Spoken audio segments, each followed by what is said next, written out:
문화예술교육사로 활동하고 있는 이효정이라고 합니다. 저는 국악 중에서도 타악을 전공을 했고요. 한 20년 동안 지역에서 문화예술 관련 지도, 공연, 그 외에 이제 문화마을 만들기 그런 활동들을 하고 있습니다. 제가 영월 지역에서 본격적으로 활동한 건 2007년도, 2006년도 그때 영월 지역에서 본격적으로 활동을 하기 시작을 했습니다. 제가 처음에 문화활동을 시작할 때, 그 다음에 제가 또 왕성하게 시작을 교육활동을 할 때, 그리고 지금은 조금 이제 약간 방향이 달라져서 기획 이제 문화운동을 하는 요 3단계로 이렇게 나눌 수가 있는데, 제가 볼 때 어떤 개인의 문화활동에 참여로 해서 변화됐다기보다 시대가 그렇게 이렇게 변화 속에 흘렀던 것 같아요. 그 속에 제가 있었던 거고, 제가 처음에 시작할 때만 해도 영월에서 문화활동이라고 하면 문화원에서 위주로 이루어지는 몇 개의 강좌 외에는 마을에서 이루어지는 활동도 없었고, 지금은 대한노인회에서 하는 경로단인가 이런 데서도 굉장히 문화 프로그램을 많이 하는데, 그 당시는 사실 그런 활동이 전무했었어요.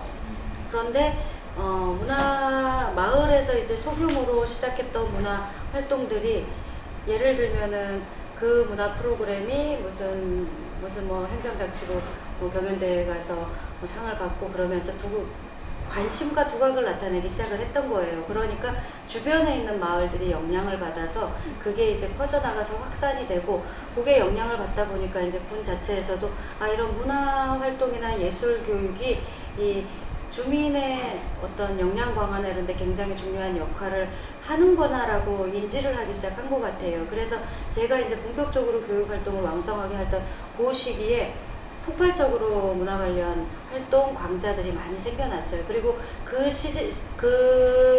활동들이 한 3년, 4년차 저희가 물어익었을 때 이제 평생교육 도시가 지정이 되고, 또 거기서 또 뻗어나가 가지고 조금 더 성장한 사람들이 생활문화 활동을 하고 또 전문예술가로 발전을 하고, 또 전공을 했던 학생들이 다시 영월로 들어오면서 본인들의 역할을 하면서 영월 지역에 있었던 그런 문화예술 활동들이 시대의 그 시간에 맞춰서 성장을 했던 것 같아요.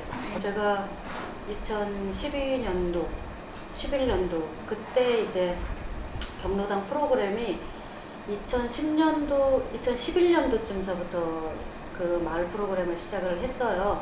보건소에는 그거보다 한 1년, 2년 거의 맞물리긴 하는데 약간 늦게 시작을 했는데, 그때 처음으로 용성리에서 그 전에 이제 대한노인회에서 이제 추진하고 있었던 일이긴 한데, 이 영월에서는 그 참여율이 높지가 않았었거든요. 근데 그때 마을에서 그 건강 댄스, 건강체조로 이제 강원도 대회를 갔는데, 사실은 처음에 그거를 진행하러 갔을 때 굉장히 부정적이었어요. 무슨 시골에서 일하기도 바쁜데 이 시간에 여기 나와서 그것도 여자들이나 하는 음악 틀어놓고 댄스하고 이런 거를 하느냐.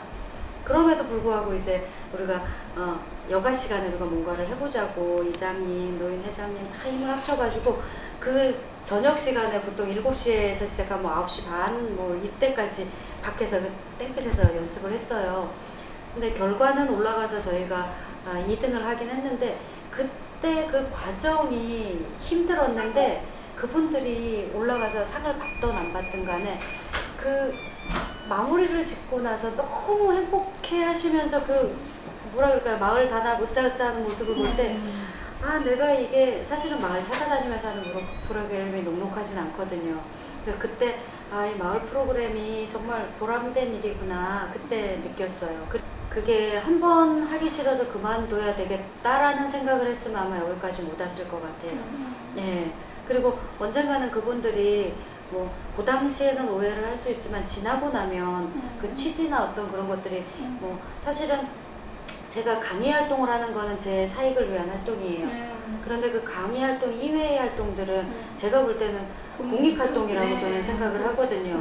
오랜 세월, 벌써 20년 이상 이렇게 같이 여기서 활동을 해보니까 그때는 다투기도 하고 이렇게 되는데, 지나고 나면 그때는 내가 보지 못한 면들이 있구나라는 게, 저도 보지 못한 면이 있는 게 세월이 지나면 알게 되고, 상대도 그런 게 있어서 지금도 어쩌면 아마 저를 욕하시는 분들도 있고 오해하시는 분들도 있을 거예요.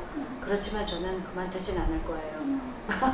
아, 영월에 어떤 분들이 있는데 이분들을 왜냐면 제가 다니면서 숨어져 있던 그런 많은 분들이 계시거든요. 그래서 정말 별난 아이라면 이렇게 공적으로 활동을 많이 한 사람보다 그런 분들이 어떻겠냐라고 한번 추천을 해보셨어요. 그런데 이제 엄혜경 선생님께서는 그래도 자기가 알고 있는 사람 중에는 유난히 좀 별난 사람인 것 같다고 추천을 하신다고 하시더라고요. 그리고 또 이제 그 추천되는 과정에서도 이런저런 또 저에 대한 논란도 또 있었고, 근데 그 논란이 있었다는 얘기를 들었을 때 저는 언니한테 그렇게 얘기해서, 언니 정말 고마운 일이에요. 어느 누군가는 나에 대해서 이렇게 이야기를 해주고 어떤 공론회장에서 얘기를 해줄 수 있다는 것 자체가 어쩌면 인정받는 걸 수도 있어요. 그래서 그거에 대해서 얘기 들었을 때 또 한편으로는 고마웠어요. 아, 나에 대해서 이렇게 토론을 해주시는구나.